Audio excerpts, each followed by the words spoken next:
Hello everybody, today we'll talk about how to fix or how to solve Spotify not downloading. To know how to fix or how to solve Spotify not downloading, you should just go to settings. Here in this page you click apps, default apps, app settings.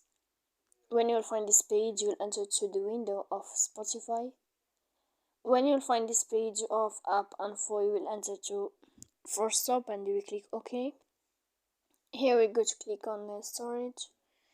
Then we click clear cache. And in the end, you can turn off your Wi-Fi. You will wait 3 seconds and you can turn on your Wi-Fi again.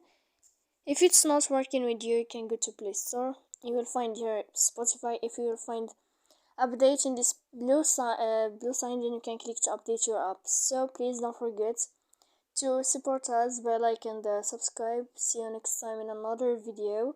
And thank you for your attention.